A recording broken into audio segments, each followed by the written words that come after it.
ဒီနေ့ခေတ်ကြီးမှာလူတွေကမျက်နှာကတော့ပြုံးပြုံးရွှင်ရွှင်စကားပြောရတော့ချူချူတန်တာဖော်ဖော်ရွရွနဲ့ဆိုပြီးမဲ့လို့သူတို့ရဲ့စိတ်ထဲမှာတော့မကောင်းတဲ့တရားတွေနဲ့ပြည့်ညက်နေတတ်ကြပါတယ်မနာလိုဝင်လို့တဲ့စိတ်တွေမုံထားတဲ့စိတ်တွေနောက်တစ်ခါမတော်မတရားလိုရင်းတဲ့စိတ်တွေကိုအောက်ကလူတွေကိုဖိနှိပ်ခြင်းတဲ့စိတ်တွေသူများကိုချနှင်းခြင်းတဲ့စိတ်တွေစသဖြင့်အမျိုးမျိုးပါပဲအဲ့လိုမျိုးမကောင်းတဲ့တရားတွေနဲ့ပြည့်နေတယ်ဆိုတာသိပြီးမဲ့လို့ကျွန်တော်တို့အနေနဲ့အဲ့ဒီလူတွေကိုအပေါင်းအသင်းမလုပ်လို့လည်းမရပြန်ပါဘူးအဲ့ဒီလူတွေကိုပေါင်းသင်းဆက်ဆံပြီးတော့ပဲကျွန်တော်တို့ကဘဝကြီးကိုရှစ်ဆက်ဖြတ်တန်းသွားရမှာပါ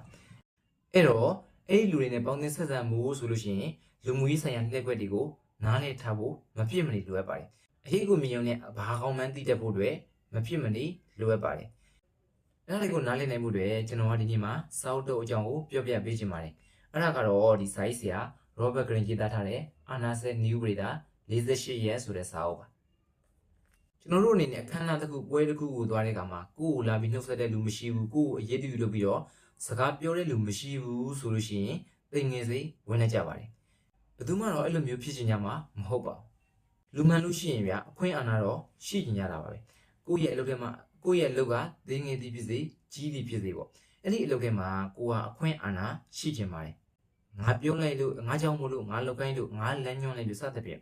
အဲ့လိုမျိုးကိုယ့်ကြောင့်ပေါ့ကောင်းတဲ့ဘက်ကိုတစုံတရာတိုးတက်ပြောင်းလဲသွားတယ်ဆိုလို့ရှိရင်အဲ့ဒီစိတ်နဲ့ပေါ့ကိုကိုဂုံယူပြီးတော့ကိုကိုဂုံစားလို့ရပါတယ်ဒါကတော့လူတိုင်းပါပဲ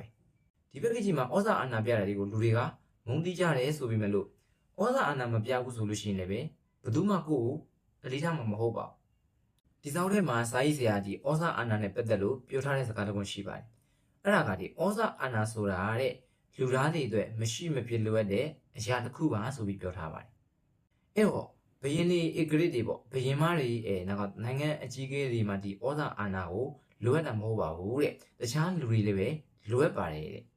ဩဇာအာဏာကောင်းသလားဆိုလို့ရှိရင်ကောင်းတာလည်းရှိသလိုဆိုးတာလည်းရှိပါတယ်ကျွန်တော်တို့ဒီတမိုင်းအဆက်သက်ကိစ္စသက်ကိုပြန်ကြည့်မယ်ဆိုလို့ရှိရင်ဩဇာအာဏာရှိတဲ့ရှင်ဘယင်းတွေပေါ့အဲ့ဒီရှင်ဘယင်းတွေကကောင်းတာလည်းရှိခဲ့သလိုဆိုးတဲ့ရှင်ဘယင်းတွေလည်းရှိခဲ့ပါတယ်ဩဇာအာဏာကိုပိုင်ဆိုင်တဲ့ပုဂ္ဂိုလ်ဩဇာအာဏာရှိတဲ့ပုဂ္ဂိုလ်ကိုကြည့်ပြီးတော့ပဲကျွန်တော်တို့သတ်မှတ်ကြရတာပါဒီစောင်းထဲမှာစာရေးဆရာဒီအတော်မတက်နိုင်တဲ့လှည့်စားမှုကွင်းဆက်ဆိုတဲ့ဒီအရှိန်အဝါဩဇာအာဏာဆိုင်ရာအခြေခံသဘောတရားတစ်ခုပြောပြထားပါတယ်ဩဇာအာဏာဆိုတာတဲ့တစ်ခါမြည်စမ်းပူပြီးတော့လို့ရှိရင်တန်းတန်းဆွဲဖြစ်သွားတယ်ထပ်ထပ်ပြီးတော့ပဲလူရင်တော့တယ်တဲ့အဲ့တော့ရှင်ဘင်းတွေကလည်းပဲသူတို့ရဲ့ထီးနှံနဲ့ပတ်သက်လာလို့ရှိရင်ဘယ်တော့မှလက်မလွတ်ချင်ကြပါဘူးအဲ့လိုရှင်ဘင်းတွေမှရမဟုတ်ပါဘူးရှင်ဘင်းတွေရဲ့အနားမှာရှိတဲ့ဒီမူကြီးမက်ရဒေနာပတိတွေကအစပေါ့နော်သူတို့မှရှိတဲ့အခွင့်အာဏာကိုပို့ပြီးတော့ပဲလူချင်းကြတယ်အဲ့ဒီအခွင့်အာဏာကနေအောက်ကိုရောကြမတော့အောင်ပေါ့တနည်းအားဖြင့်ယာရုမကြအောင်သူတို့လည်းနီးမျိုးစုံနဲ့ကြိုးစားကြတာပါပဲအဲ့တော့ဩဇာအာဏာဆိုတာတဲ့တစ်ခါမြည်စမ်းပူပြီးသွားလို့ရှိရင်လက်မလွတ်ချင်တော့တန်းတန်းဆွဲဖြစ်သွားတတ်တယ်ဆိုပြီးတော့ဒီအတော်မတက်နေတဲ့လှည့်စားမှုကွင်းဆက်ဆိုတဲ့ဒီအခြေခံသဘောတရားတစ်ခုကိုပြောပြထားပါသေးတယ်လွတ်တော်တို့ယုံလို့ဆိုတာတဲ့လူလူကိုကိုစားပြုတဲ့တနည်းအားဖြင့်လူလူကိုကောင်းကျိုးပေးမဲ့အရာတွေကိုဖော်ဆောင်ပေးရတဲ့နေရာဌာနတွေဖြစ်ပါတယ်ဒါပေမဲ့လို့တဲ့သူတို့လက်ထက်ကိုဩဇာအာဏာရောက်သွားတဲ့အခါမှာအဲ့ဒီဩဇာအာဏာကိုတန်းတန်းဆွဲဖြစ်ပြီးတော့စစ်ကြီးတွေဝင်လာကြတယ်နောက်ပြီးတော့ဩဇာအာဏာမရှိတဲ့လူတွေကိုနိုင်တဲ့စီနဲ့ပြုလုပ်တတ်တယ်ဆိုပြီးတော့လည်းပြောထားပါသေးတယ်ဒီအတော်မတက်နိုင်တဲ့လှည့်စားမှုကွင်းစစ်ဆိုတဲ့အရာကဘယ်လောက်ဆိုးလဲဆိုလို့ရှိရင်ကိုမှဩဇာအာဏာမရှိသေးဘူးဆိုရင်ရှိလာအောင်ပေါ့ရှိတဲ့ဩဇာအာဏာတွေပို့ပြီးတော့ရှိလာအောင်နောက်ပြီးတော့ဒီရှိပြီးသားဩဇာအာဏာကနေအောက်ကိုရောကြမသွားအောင်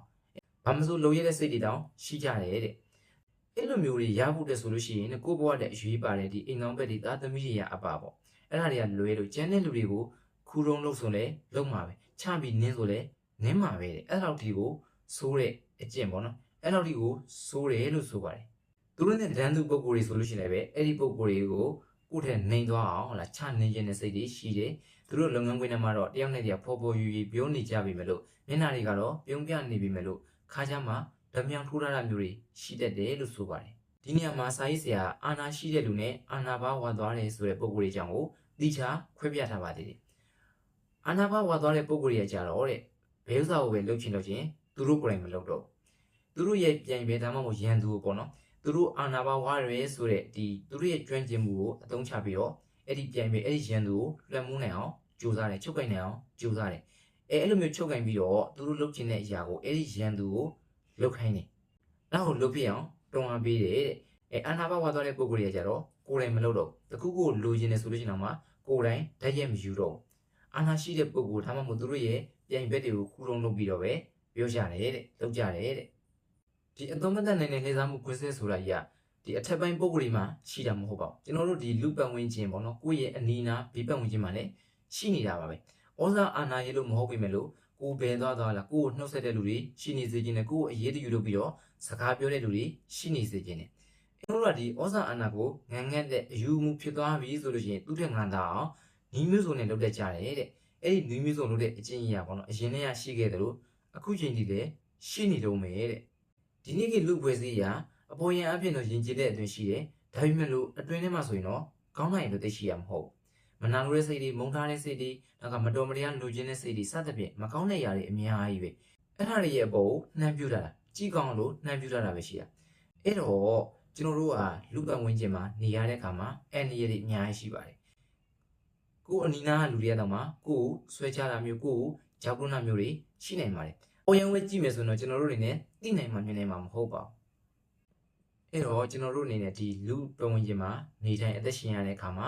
ဒီလူတွေကလူတွေရဲ့အကြောင်းကိုကောင်းကောင်းနားလည်ဖို့လိုအပ်ပါတယ်။လူမှုရေးဆိုင်ရာလက်ွက်တွေကိုကောင်းကောင်းနားလည်ပြီးတော့ပေါ့နော်။အရေးပြရုံနဲ့အကောင်မြင်တတ်ဖို့တွေတော်တော်ကြီးကိုရည်ကြီးပါတယ်။မဖြစ်မနေကိုအရေးကြီးပါတယ်။အဲ့တော့စာရေးဆရာကဒီစာအုပ်ကိုအဆုံးသုံးလမ်းညွှန်လို့မှတ်ပါတဲ့။ဒီစာအုပ်ကိုမင်းဖတ်လိုက်တယ်ဆိုလို့ရှိရင်ဒီစာအုပ်ရဲ့အကြောင်းအရာတွေကိုမင်းမှတ်ပြီးတော့အသုံးချမယ်ဆိုလို့ရှိရင်လူတွေရဲ့သဘောတဘာဝတွေကိုကောင်းကောင်းကြီးနားလည်လာမယ်။ဩဇာအာဏာရှင်ဝါတွေရဲ့အလုပ်လုပ်ပုံပေါ့။ဩဇာအာဏာရဲ့သဘောတဘာဝတွေကိုကောင်းကောင်းကြီးနားလည်လာလိမ့်မယ်။နောက်ပြီးတော့ကိုယ်ကဝန်ကြီးရဲ့လူတွေကကိုယ်ကိုထိုးနဲ့တိုက်ခိုက်လာပြီဆိုလို့ရှိရင်အဲ့ဒါတွေကိုကြိုတင်မြင်ပြီးတော့အန်ဒီတွေကိုဧကံမုတ်ချကာကွယ်နိုင်လိမ့်မယ်လို့ဆိုထားပါတယ်။ဟုတ်ပါပြီကျွန်တော်တို့အခန်းလေးကိုဆက်ပြီးတော့သွားချရအောင်။နိဥပဒေတာနံပါတ်1ကတော့သူ့ထက်သားကြောင့်မပြနဲ့တဲ့ကျွန်တော်တို့မှာကိုယ်ပိုင်ရည်ရှင်းတွေရှိတယ်ကိုယ်ရည်ကိုယ်သွေးတွေရှိတယ်ဒါပေမဲ့လို့ကိုယ်မှာအထက်လူကြီးရှိတယ်ဆိုလို့ရှိရင်တဲ့ကိုယ့်ရဲ့ရည်ချင်းတွေကိုယ်ရည်ကိုယ်သွေးတွေကိုအထက်လူရရှိမှသွားပြီးတော့မပြနဲ့တဲ့ကိုကအဲ့လိုမျိုးပြမိတယ်ဆိုလို့ရှိရင် तू ကအထက်ကလူဖြစ်တဲ့ကြောင့်တော့အဲ့ဒီခဏမှာပေါ့နော်ပြုံပြုံလေးနဲ့ကိုကိုချီမုံအောင်ချီမုံလိုက်မယ်ဒါပေမဲ့လို့အခွင့်ကကြုံရင်တော့ကိုကိုအောက်ကိုကန်ချမှာအစားထိုးစရာလူရှိရင်တခြားလူပြောင်းနဲ့ချက်ချင်းစားထိုးပလိုက်မှာအဲ့တော့ကိုအနေနဲ့ကိုယ်ကိုယ်သေးရှိတယ်သူ့တဲ့တာတဲ့ပေါ့နော်အရင်နေရှိတယ်ဆိုရင်တော့မှကိုယ့်ရဲ့အထက်လူကြီးကိုတာလွန်မျိုးမလုံးနဲ့သူ့ထက်သားကြောင့်မပြနဲ့ကိုယ့်ရဲ့အထက်ကလူကိုနိုင်ကျင်တယ်ဆိုလို့ရှိရင်ဘယ်တော့မှမပြိုင်နဲ့အဲ့လူကိုယ့်ထက်သားအောင်အယောင်တင်ပြီးကိုယ့်ထက်မြင်အောင်မြင့်ပြီးအဲ့လိုဆိုလို့ရှိရင်နောက်တစ်ချိန်မှာအဲ့လူကကိုယ့်အတွက်ကျိုးထောင်းနောက်ကန်ကောင်းကောင်းကြီးဖြစ်လာလိမ့်မယ်ဒီနေရာမှာစာရေးဆရာလူတွေကိုသုံးမျိုးသုံးစားဖွင့်ပြထားပါတယ်လူထက်ကလူတွေကလူအောက်ကလူဆိုပြီးတော့သုံးမျိုးသုံးစားဖွင့်ပြထားပါတယ်အဲ့တော့အဓိပ္ပာယ်ရှင်းပါတယ်ကိုယ့်ရဲ့အထက်မှာရှိတဲ့ပုံကိုယ်တွေကိုလူထက်ကလူပေါ့ကိုယ်နဲ့ဒန်းလူပုံကိုယ်တွေကိုလူတွေကလူနောက်ကိုယ့်အောက်မှာရှိတဲ့ပုံကိုယ်တွေကြတော့လူအောက်ကလူဆိုပြီးတော့သုံးမျိုးသုံးစားခွဲပြထားပါတယ်ဆိုတော့အဲ့ဒီလူတွေအားလုံးမှာစိတ်မလုံခြုံမှုတွေကတော့ရှိကြတာပါပဲကိုယ့်ထက်ကလူတွေမှာလည်းပဲစိတ်မလုံခြုံမှုကရှိနေတာပါပဲအဲ့တော့ကိုယ့်ရဲ့အရေးချင်းတွေကကိုယ့်ရဲ့ skill တွေကပေါ့နော်သူ့ထက်သားနေတယ်ဆိုလို့ရှိရင်သူ့အနေနဲ့ဒီကောင်တက်နေကြလို့ရှိရင်ငါ့ကိုကြော်သွားမှာလားငါ့ကိုလုံးပြောအောင်ယာလူကြောက်အောင်လုပ်ရင်လုံးမှာဆိုပြီးတော့သူတို့မှာစိတ်မလုံခြုံမှုတွေခံစားသွားရနိုင်ပါတယ်အဲ့တော့အထက်လူကြီးကိုနိုင်ကျင်နေဆိုလို့ရှိရင်ဘယ်တော့မှမပြိုင်နဲ့ကိုယ့်ရဲ့သူနဲ့တွေ့တဲ့အခါမှာကိုယ့်ရဲ့ရင်းတွေကိုလိုတာတဲ့ပို့ပြီးတော့မပြမိစေနဲ့လိုရင်လိုပါစေပို့ပြီးတော့မပြမိစေနဲ့လူတွေဆိုတာဗျာကောင်းတဲ့နေရာမှာပဲဖြစ်ဖြစ်မကောင်းတဲ့နေရာမှာပဲဖြစ်ဖြစ်ပေါ့နော်သူများတဲ့တာကျင်ကြတယ်ထူးကျင်ကြတယ်ညံကောင်းတယ်ဆိုလို့ရှိရင်လည်းသူများထက်ပို့ပြီးတော့ညံရည်တွေကောင်းကျင်ကြတယ်ရုပ်ချိုးတယ်ဆိုလည်းသူများထက်ပို့ပြီးတော့ချောကျင်ကြတယ်ပစ္စည်းဥစ္စာချမ်းသာတယ်ဆိုလည်းသူများထက်ပို့ပြီးတော့ချမ်းသာကျင်ကြတယ်အဲ့လိုမျိုးပဲလူမိုက်တွေပေါ့နော်မကောင်းတဲ့လူတွေမှလည်းပဲအဲ့လိုမျိုးရှိတယ်ရုံမာတဲ့လူချင်းတူတူတော့မှသူကပို့ပြီးတော့ရုံမာကြောင်ပြကျင်တယ်သူကပို့ပြီးတော့မိုက်ကြောင်ပြကျင်တယ်အဲ့တော့လူတွေဆိုတာကသူများတဲ့ပို့ပြီးတော့တာလွန်နေဆိုတဲ့အကြောင်းကိုပြကျင်တဲ့စိတ်ရှိတယ်အဲ့တော့ကိုယ့်အထက်ကလူတွေနဲ့တွေ့ပြီးဆိုလို့ရှိရင်တော့အဲ့လိုမျိုးလုံးဝမလုံးမိစေနဲ့ကိုယ့်ရဲ့ skill တွေကသူတို့ထက်တာတယ်ဆိုတဲ့အကြောင်းကိုပြလိုက်လို့ရှိရင်တချို့ကြတော့ချီမွန်ကောင်းချီမွန်ကြလိမ့်မယ်ဒါပေမဲ့လို့များသောအားဖြင့်ကတော့မခံကြီးမခံတာဖြစ်သွားမှာသူတို့စိတ်ထဲမှာမလုံခြုံမှုတွေကိုခံစားသွားရမှာအဲ့တော့အခါခွင့်သိပြီဆိုရင်ကိုယ်အောက်ကိုတွန်းချလိုက်မှာအစားထိုးစရာလူရှိရင်အစားထိုးလိုက်မှာအဲ့တော့အထက်ကလူကြီးနဲ့တော့သွားပြီးတော့မပြိုင်နဲ့ဟုတ်ပြီအဲ့ဒါကိုဘယ်လိုဖြေရှင်းရမလဲဆိုလို့ရှိရင်ဖြေရှင်းဖို့တဲ့နည်းလမ်းနှစ်ခုရှိတယ်နံပါတ်1ကကိုယ်မှာအရေးချင်းနေရှိကြောင်းထူးချွန်ကြောင်းပြကျင်နေဆိုလို့ရှိရင်အပူမလုပ်ဘဲနဲ့တိတိကျကျလုပ်ပေးပုံမှန်အတိုင်းပဲအမြဲတမ်းပြအောင်လုပ်ပေး စောစောပြောခဲ့သလိုပဲလူတွေအားလုံးမှာကစိတ်မလုံခြုံမှုတွေရှိတယ်အဲ့တော့ကိုယ့်ရဲ့ရင်းနဲ့သူ့ရဲ့သားတယ်ဆိုတာကိုသိသွားရင်ဒါမှမဟုတ်ပါတော့ကိုကသားတဲ့အကြောင်းကိုသူ့ကိုပြလိုက်လို့ရှိရင်သူ့အနေနဲ့စိတ်မလုံခြုံမှုတွေခံစားပြီးတော့ကိုကိုအောက်ကိုတွန်းချနိုင်တယ်အဲ့တော့သူနဲ့ထိတ်တိုက်မတွေ့မိအောင်လေဓာတ်ရိုက်မတွေ့မိအောင်လေတကယ်လို့ထိတ်တိုက်တွေ့ရတယ်ဓာတ်ရိုက်တွေ့ရတယ်ဆိုလို့ရှိရင်လည်းကိုမှရှိတဲ့အရည်ချင်းတွေကသူ့ထဲမသားဘူးဆိုတာကိုကိုဟန်ဆောင်ပြီးတော့နေနောက်နံပါတ်1ကကိုကအဲ့လိုမျိုးတွေပေါ့နော်တိတိကျကျလုပ်ပေးတယ်မှန်မှန်ကန်ကန်အမြဲတမ်းပြီးအောင်လုပ်ပေးတယ်ဆိုလို့ရှိရင်အထက်လူကြီးကကိုကိုမျက်နှာသာပေးလာလိမ့်မယ်အဲ့လိုမျိုးမျက်နှာသာပေးတဲ့အခါမှာအထက်လူကြီးကငါ့ကိုမျက်နှာသာပေးတယ်ဆိုပြီးတော့ဘာမှမဆိုလုပ်လို့ရပြီဆိုပြီးတော့မယူဆနဲ့ကိုယ့်ရဲ့အထက်ကလူကြီးတွေနဲ့ပေါင်းသင်းဆက်ဆံရတဲ့အခါမှာသတိထားစရာတွေများတယ်ပေါင်းသင်းဆက်ဆံတာခက်တယ်အဲ့ဒီမှာဒီအစင်ပြေလောက်တဲ့ဒီလန်တစ်ခုရှိတယ်အဲ့ဒါကသူ့ကိုမြှောက်ပြီးတော့ချီကျူးပြောဆိုပြီးတာအလုံးကျွန်းချီကျူးမြှောက်ပေးတာမျိုးတော့မကောင်းဘူးပေါ့အဲ့လိုမျိုးလုပ်တာကအမြင်ကက်စရာကောင်းတယ်မတိမတာလေးချီကျူးပေးတာမြှောက်ပေးတာကိုပုံမှန်တိုင်းပြောနေတဲ့စကားလေးတွေမှာသူ့ကိုမြှောက်ပေးတဲ့စကားလုံးလေးကိုသူ့ကိုချီကျူးတဲ့စကားလေးတွေကိုတစ်ခါတည်းထည့်ထည့်ပြီးပြောပေးတာမျိုးပေါ့အဲ့လိုမျိုးပြောတာကတော်တော်လေးထိရောက်တယ်ဒါအကောင်းဆုံးနည်းလမ်းတစ်ခုဖြစ်တယ်တဲ့ဆရာနဲ့တပည့်အသားရုံးမှန်ရင်ကိုယ့်ရည်ချင်းတွေကကိုယ့်ဆရာထက်ကိုယ့်ရဲ့အထက်ကလူထက်ပေါ့နော်တန်လုံရုံးမှန်နေဆိုလို့ရှိရင်ကိုယ့်ဆရာမမြင်တဲ့အချက်တွေကိုကိုကမြင်ထားရမယ်ရှေ့သပြီးကိုဒါလုပ်လိုက်လို့ရှိရင်ဖြစ်လာမယ့်အကျိုးကိုတစ်ခုခုလုပ်လိုက်တယ်ဆိုလို့ရှိရင်ဖြစ်လာမယ့်အကျိုးဆက်တွေကိုတွေးဆနိုင်ရမယ်ကိုယ့်ထက်လူကြီးကိုပေါ့နော်တချို့ຢာတွေကိုနားမနေတယ်လို့မေးဟန်ဆောင်ပြီးတော့မေးပြီး तू ကအလုပ်တွေခိုင်းတဲ့အခါမှာသိပြီးတော့အကျိုးမရုပ်တော့တဲ့အရာလေးတွေပေါ့နော်အဲ့ဒါလေးတွေကိုရံဖန်ရက်ကတမင်ထည့်ပြီးတော့လုပ်ပေးကိုမသိတဲ့အရာတွေဆိုလို့ရှိရင်သူ့ကိုသွားမေးအယုခံစိတ်နဲ့ဆက်ရတဲ့ဆရာတင်နေဆိုလို့ရှိရင်လူတိုင်းဟာသဘောကျတယ်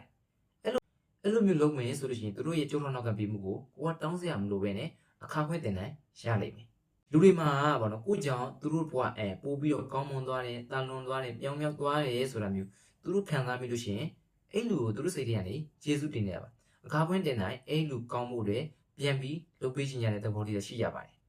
ဒီအခန်းကိုစာရေးဆရာဥမာလေးတစ်ခုပေးပြီးတော့အဆုံးသတ်ထားပါတယ်ဥမာလေးကတော်တော်လေးကောင်းပါတယ်ကျွန်တော်တို့ဒီကောင်းကင်မှာ